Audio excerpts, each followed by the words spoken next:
Rachel Monroe had only been inside for 5 minutes, just enough time to grab a fresh lemonade and make a quick bathroom stop when she heard the commotion outside. Laughter had been replaced with murmurs, whispers sharpened with tension. She hurried back through the HOA pavilion, her heart beginning to thump before her brain had caught up. And then she saw her. Lila. Her 10-year-old daughter was slumped forward in her wheelchair, face flushed scarlet, shoulders trembling, hands covering her eyes. Around her, a small crowd had formed. Neighbors, some frozen mid-bite, others holding their phones up just enough to record without appearing obvious. A couple of kids stared wide-eyed. Rachel pushed through them, frantic. Lila? Baby, what happened? But before her daughter could even lift her face, another voice cut through the silence, sharp, smug, too loud. She's not even really disabled, said Beatrice Klein, arms folded across her floral blouse, her pearls gleaming in the sun. I saw her stand up just minutes ago. Took a few steps just fine. If that's not faking it for attention, I don't know what is. The silence that followed cracked something open inside Rachel. She stared at Beatrice, stunned. Excuse me, she breathed, barely able to get the words out. You accused my daughter publicly of faking her illness? Beatrice didn't flinch. Well, someone had to say it. This is a neighborhood event, not a circus of sympathy.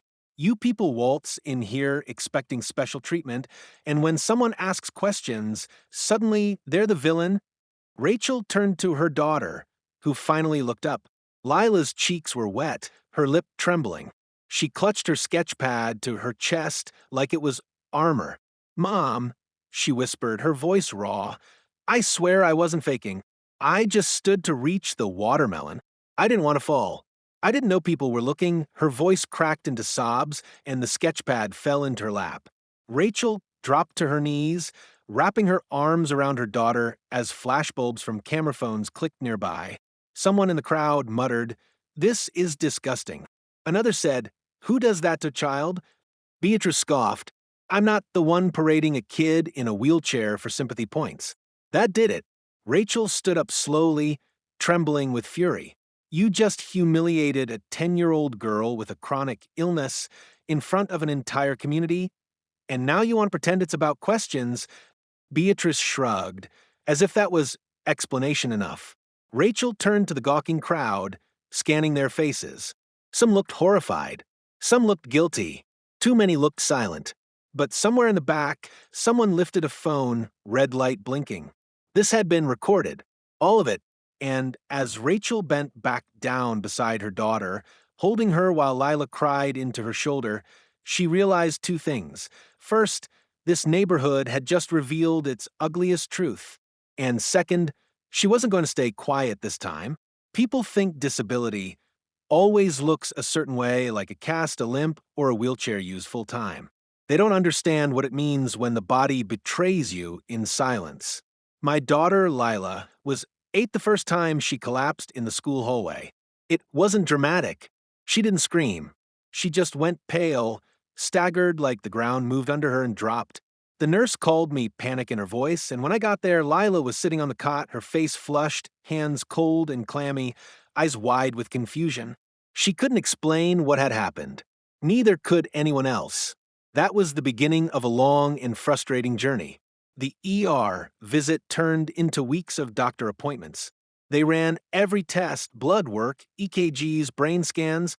One doctor suggested she was dehydrated. Another said it was probably anxiety. When I mentioned she often got dizzy standing up, or that she'd lie down on the floor at home without warning, they nodded like I was overreacting. The tipping point came when her 5th-grade teacher sent me an email accusing Lila of pretending to be weak to get out of class. That week, she fainted twice. I fought to get her referred to a pediatric cardiologist. It took almost 4 months of waiting. But finally, someone listened. They strapped sensors to her chest, made her stand for 10 minutes, and watched her heart rate skyrocket as she turned ghost pale. That's when we heard the words, POTS, postural orthostatic tachycardia syndrome, a form of dysautonomia. It meant her body couldn't regulate blood pressure and heart rate properly. standing, walking, even sitting upright for long periods could trigger dizziness, nausea, fatigue, or full-blown collapses. There was no cure, just management. They gave us a treatment plan: hydration, salt intake, compression garments, medication. And most importantly, limited mobility. On bad days, Lila needed to stay reclined. On average days, she could walk short distances with rest. On her worst days, we were told, get her a wheelchair. Let her conserve her energy for living, not for surviving the hallway between classes. I'll never forget the look on her face when we picked it up. It wasn't sadness. It was relief. Like someone had finally given her permission to move through the world without fear. Her first outing with it was to the library. She wheeled through the aisles, smiling, her arms free, her head held high.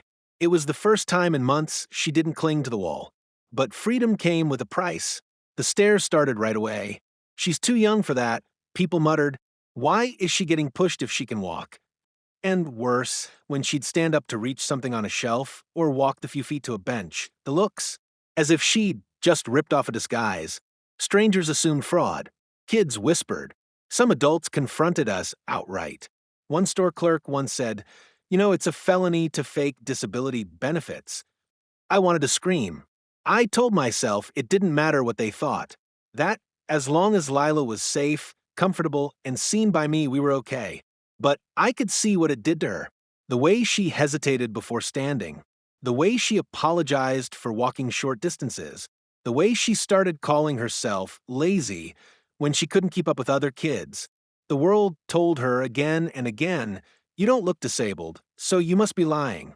So we stopped going out as much. Until the barbecue. Lila begged to go. She loved the idea of neighbors, games, and music.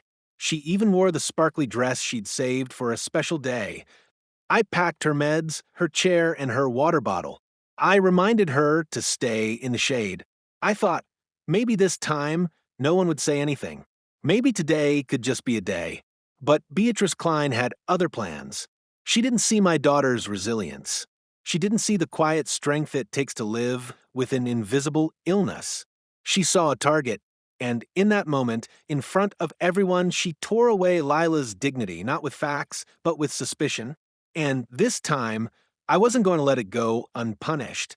There are people who retire and finally learn to relax, and then there are people like Beatrice Klein who retire and simply shift their thirst for control into new territory.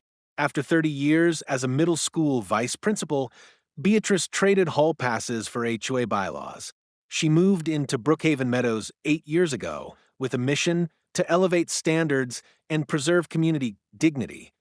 Within months, she joined the Homeowners Association and swiftly maneuvered her way into the chair position. No one contested her, mostly because no one wanted the headache.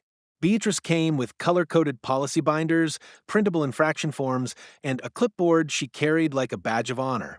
She took it all very seriously. Her version of community harmony meant perfect hedges, muted holiday decorations, and zero unsightly behavior.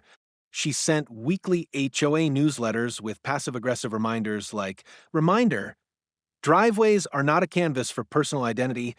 Excessive gatherings imply disorganization. We appreciate residents who understand visibility isn't always a virtue." But behind the faux civility of her emails and her smug smile at board meetings was something darker, a compulsive need to root out anyone who didn't fit, that included immigrants who spoke their native language too loudly, kids who rode their bikes too fast, elderly residents with too many lawn ornaments, and more than anyone, those with disabilities that weren't obvious enough.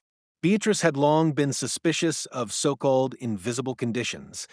She'd made that clear during past HOA meetings, especially when discussions came up about accessibility installations. If someone really needs a ramp or a chair, she'd say, they shouldn't be using it part-time. That just creates confusion. It was an open secret among neighbors that Beatrice had a faker radar. She watched people at block parties to see if someone who parked in a handicap spot dared to carry their own plate of food. She once accused a veteran of using his PTSD to avoid community volunteer hours. Her motto was simple: if you can walk, you can work. Which brings us to her obsession with Lila Monroe. From the moment Rachel and Lila moved into Brookhaven Meadows, Beatrice took notice. She scrutinized their lawn, their guests, their porch decorations. But when she first saw Lila using a wheelchair one day and walking without it the next, Beatrice locked on. To her, it didn't look right.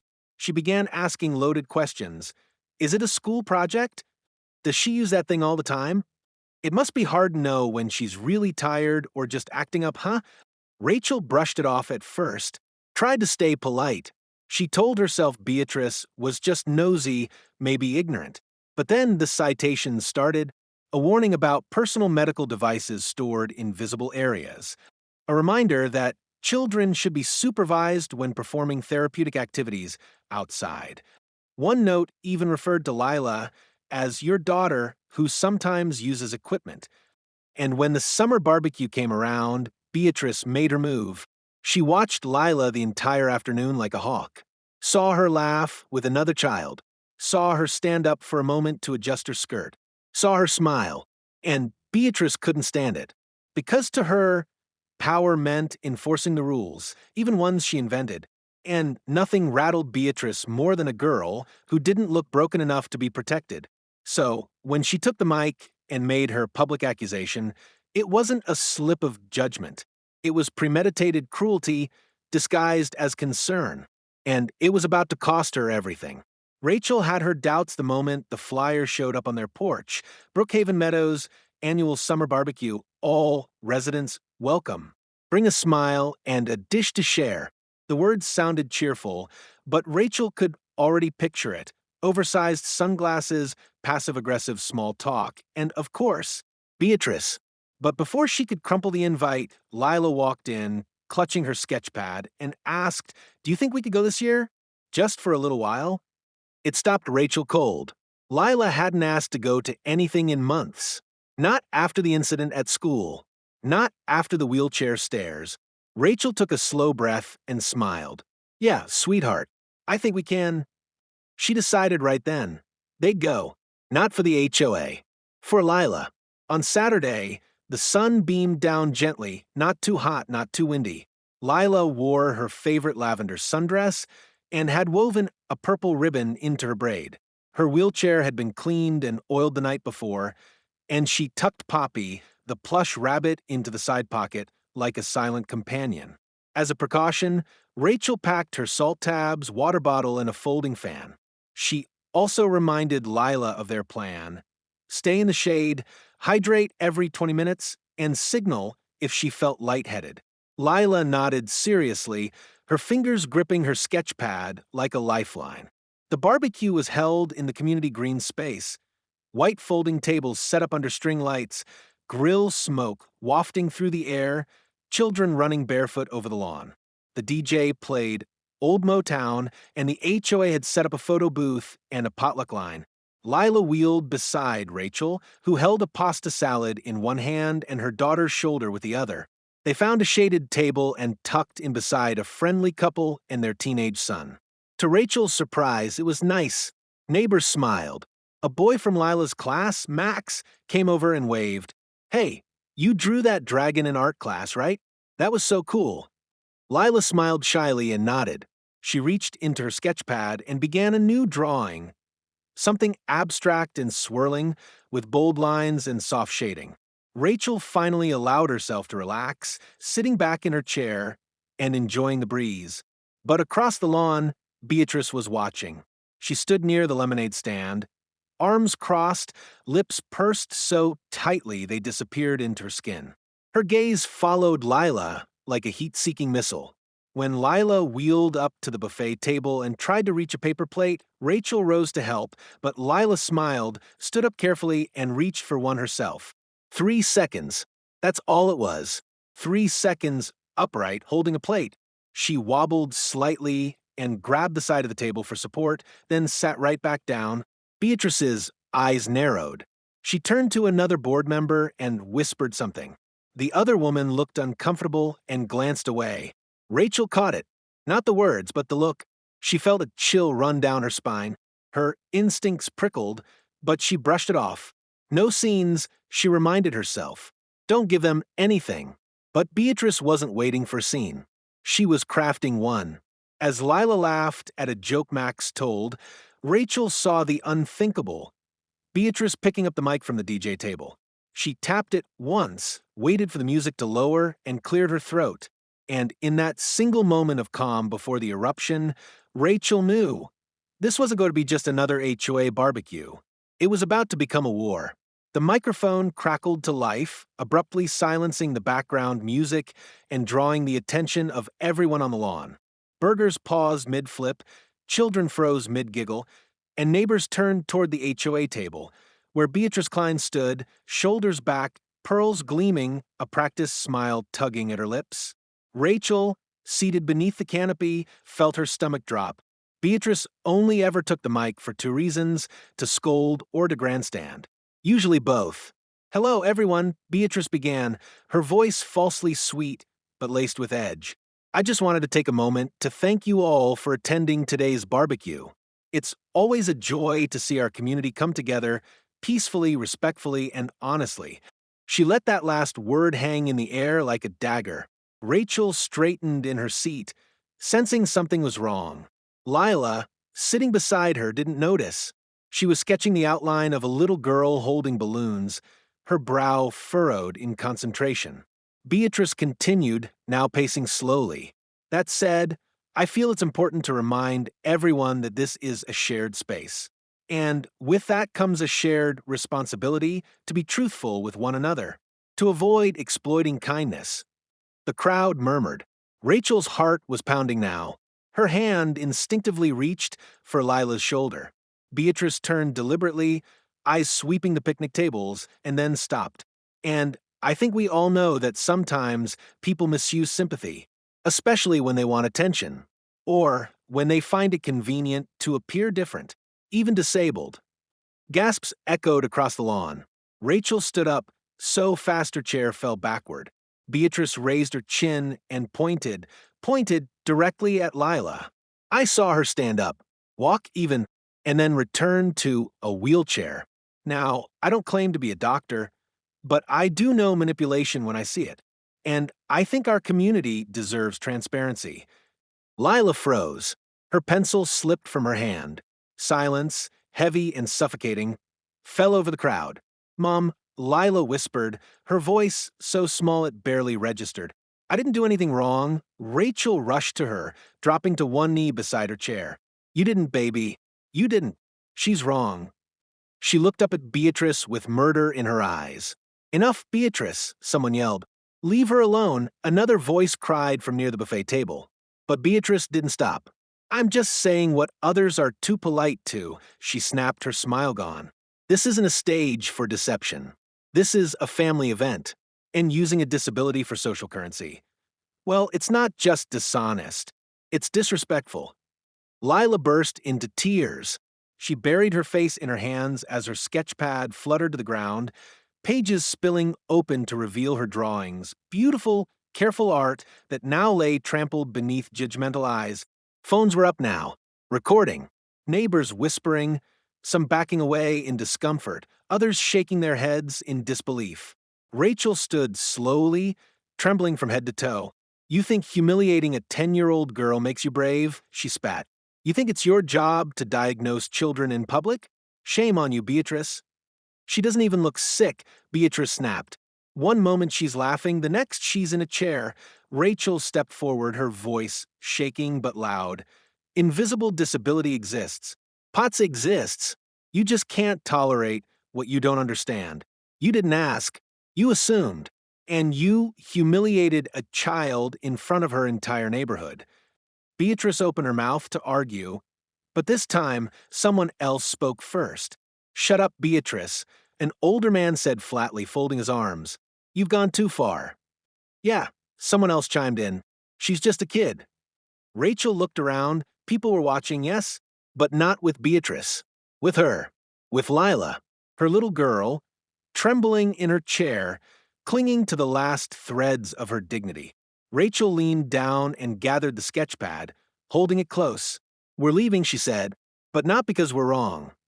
She wheeled Lila toward the sidewalk as the crowd parted for them. Behind her, Beatrice stood frozen, mic still in hand, no applause to follow. And the red light on someone's phone was still blinking. The house felt colder that night, though the air outside was warm and still. Rachel unlocked the front door quietly, guiding Lila's wheelchair over the threshold. Her daughter hadn't said a word since they'd left the barbecue. Not during the car ride. Not when Rachel offered ice cream. Not even when Poppy, the plush rabbit, was tucked beside her in the seat. The silence wasn't just quiet, it was heavy. It pressed on Rachel's chest like a weight she couldn't lift. "Sweetheart," she said gently, kneeling beside her daughter. "Do you want to talk? Or maybe draw?" Lila didn't look at her. She just shook her head and turned her face away. Rachel helped her out of the wheelchair and onto the couch, but as soon as she turned her back to grab a blanket, she heard a soft, scraping sound. When she looked again, the wheelchair was gone, pushed back into the hallway closet, and the door shut tightly behind it. That's when it hit her. Lila wasn't just hurt. She was ashamed. Rachel stood there, heartbreaking, unable to speak. Later, she made soup. Lila didn't eat. She didn't even touch her water. She just curled up with Poppy, headphones on, sketchpad face down on the coffee table, untouched. Rachel went to the kitchen and pulled out her phone to check the time, only to see her notifications blowing up. The video, it had gone online. Someone had posted it within an hour of the barbecue, and it was already climbing in views. There were comments, hundreds of them. This woman just humiliated a disabled child in public. Beatrice Klein should be ashamed. The girl stood up. She's clearly faking it. That poor kid. This is why people don't talk about invisible illnesses. What a drama queen. Looks like another TikTok disease generation. Rachel's fingers trembled as she scrolled. For every kind-hearted message, there was a cruel one, anonymous and sharp. Trolls with cartoon profile pictures typing venom like they were born for it. She shut off her phone. This wasn't just bullying. It was trauma. The kind that didn't just heal with time, it left cracks that changed a person. And Rachel knew, deep in her soul, that this wasn't something she could let pass. Not this time. Not when her daughter had finally found a sliver of joy, only to have it torn away in front of everyone. Rachel looked down the hallway at the closed closet door. They didn't just shame her daughter. They made her feel like she had to hide who she was, and Rachel would burn the entire HOA to the ground before she let them do it again. The morning after the barbecue, Rachel sat at the kitchen table, sleepless and numb, staring at her laptop. A cooling cup of coffee sat untouched beside her. Through the cracked door, she could hear Lila's soft breathing. Finally asleep after a night of crying without sound, she hadn't wanted dinner, hadn't wanted comfort. She hadn't even wanted to touch her sketchpad. Rachel's fingers hovered over the keyboard. She didn't know where to begin. But then her eyes drifted to the corner of the table, where Lila's ribbon, the lavender one she had carefully tied into her hair the day before, lay crumpled and forgotten. That's when Rachel opened her browser and began to type. She filed a formal complaint with the Brookhaven Meadows HOA. It was direct, firm, and filled with evidence. Links to the video, statements from neighbors, Lila's medical documentation, and a detailed timeline of the harassment. Rachel didn't sugarcoat it. She called it what it was: public humiliation, targeted discrimination, and emotional abuse of a child with a federally recognized disability. Then she took a breath, picked up her phone, and dialed a number she'd saved months ago but never thought she'd use: the Disability Legal Defense Network. Within hours, she was connected to Maya Trujillo, a civil rights attorney known for cases involving invisible disabilities and school-based discrimination. Maya listened without interrupting, taking notes as Rachel recounted everything from Lila's diagnosis and treatment to Beatrice's pointed comments to the public shaming that went viral. When Rachel finished, there was a long silence. "This is textbook," Maya finally said. "Beatrice publicly accused your daughter of deception based on her disability, and the HOA enabled it by failing to protect your family or address prior warnings. That's not just immoral. It's illegal." Rachel exhaled for the first time in what felt like days. Maya explained that under the Americans with Disabilities Act ADA and Fair Housing Act, individuals with disabilities, including children, are entitled to reasonable accommodations and protection from harassment within their housing communities. Beatrice's statements, especially delivered in a public HOA-sponsored setting, constituted disability-based defamation and hostile environment harassment. Then came the email, sent from a burner account with no name, but the subject line caught Rachel's attention. I used to work with her. The message read, I was a teacher under Beatrice Klein when she was a vice principal. She used to keep files on kids she thought were fakers. If they had anxiety, chronic illnesses, or were neurodivergent, she flagged them for extra discipline. Called it her tough love list. People were too afraid to speak out. But what she did to your daughter, it's exactly who she's always been. Don't stop. Attached was a scanned document dated years ago outlining Beatrice's Tier 3 watch list, where one student had been marked likely exaggerator, needs reality check. Rachel felt bile rise in her throat.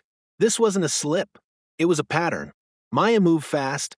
Within a week, she filed a legal complaint against both Beatrice Klein and the Brookhaven Meadows HOA for ADA violations, defamation, and emotional harm to a minor.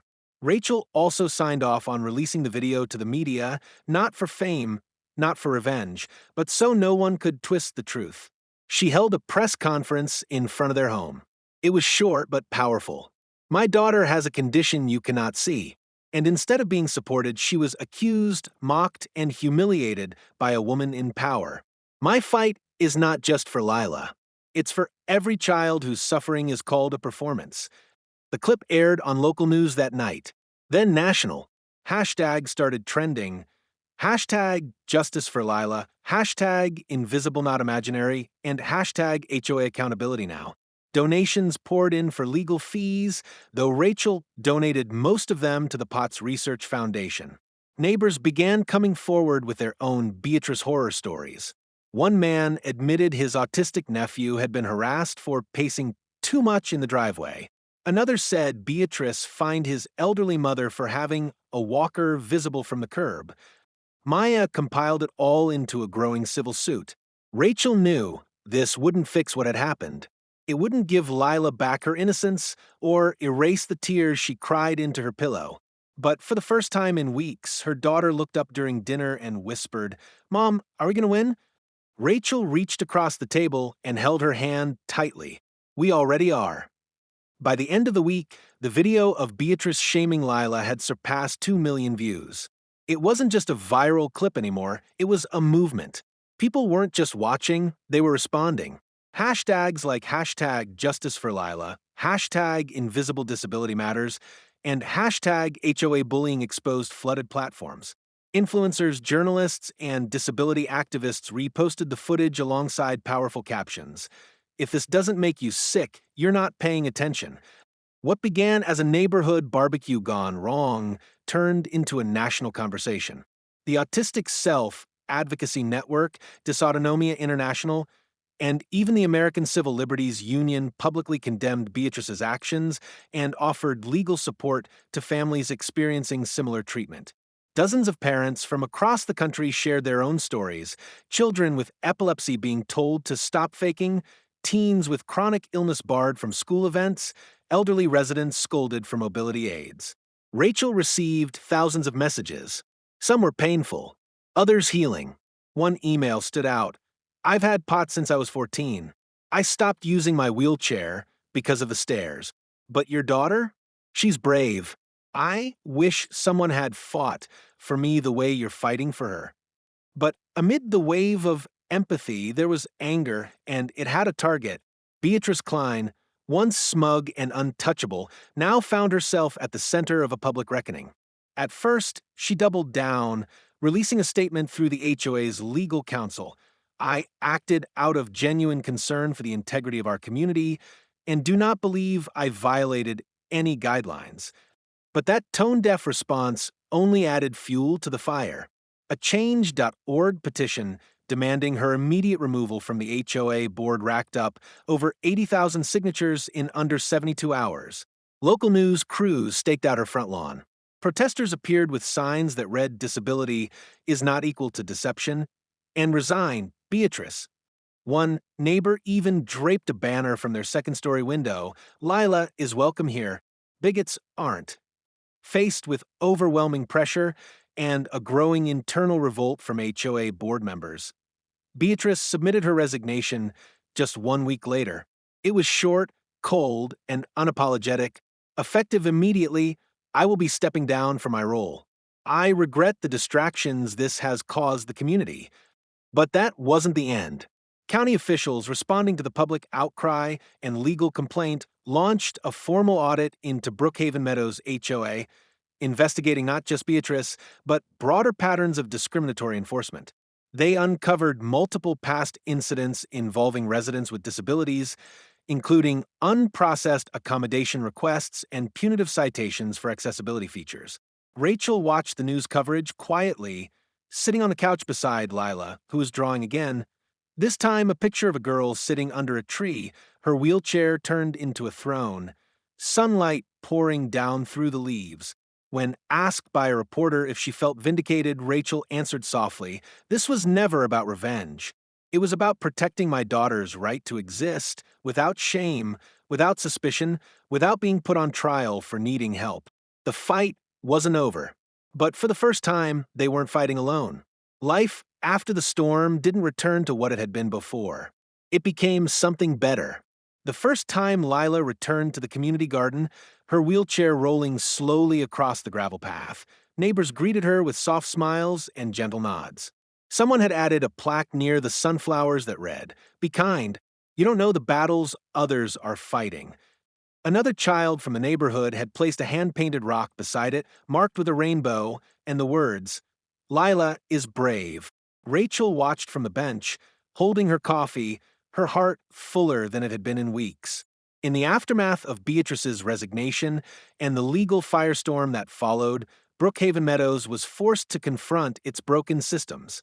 New board members were elected, residents who had once been silent, but who now felt called to act.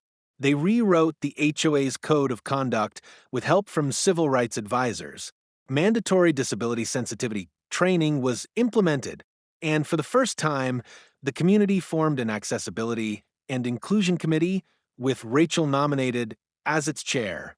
She accepted, not because she wanted a title, but because she knew that change didn't just come from protest, it came from presence. Lila, too, began to blossom again. She no longer hid her wheelchair. She used it when she needed to and walked when she could. She spoke to her classmates about her condition, even giving a short presentation during a school assembly on what you can't always see. "I'm not pretending," she told them. "I'm just doing my best with the body I have." Rachel cried quietly in the back row. Her daughter wasn't just recovering. She was leading. The community followed her example. One boy with juvenile arthritis began using his mobility scooter at school again. An older woman who used a walker joined the next HOA event for the first time in years. And Rachel started a local blog, Unseen, Unashamed, where families could share their own stories of invisible battles, survival, and dignity. They weren't just healing. They were building. One day, while Lila was sketching by the community pond, Rachel sat beside her and asked, "Do you ever think about that day? The barbecue?" Lila nodded, still drawing. "Sometimes. It hurt a lot." Rachel waited, then asked, "Does it still hurt the same?" Lila paused, then smiled softly. "No, because now I know it wasn't my fault." That night, Rachel framed one of Lila's drawings, a picture of a girl in a lavender dress, her wheelchair sprouting wings, lifting her over a garden filled with flowers and kind faces. At the bottom, Lila had written one word, "Free." And that's what they both finally were. It had been months since Beatrice vanished from the neighborhood landscape. Her house stood quiet, the blinds always drawn. Lila no longer flinched when walking past it. Healing had finally become routine. But one morning, Rachel opened the mailbox and found an envelope, no return address. Inside was a single piece of paper with a typed message. "You might have silenced me, but not everyone agrees with you. Some of us still care about preserving standards." And we're watching. Attached was a grainy photo of Lila, taken from behind as she sketched near the community pond. Rachel's breath caught. Her fingers curled tightly around the page. They weren't finished. The fight was far from over. Because when prejudice hides in the shadows, it always finds new faces. Backhand index pointing right. Next episode tease. The Concerned Citizens Committee emerges, and Lila becomes their next target, but they didn't count on what she would do next.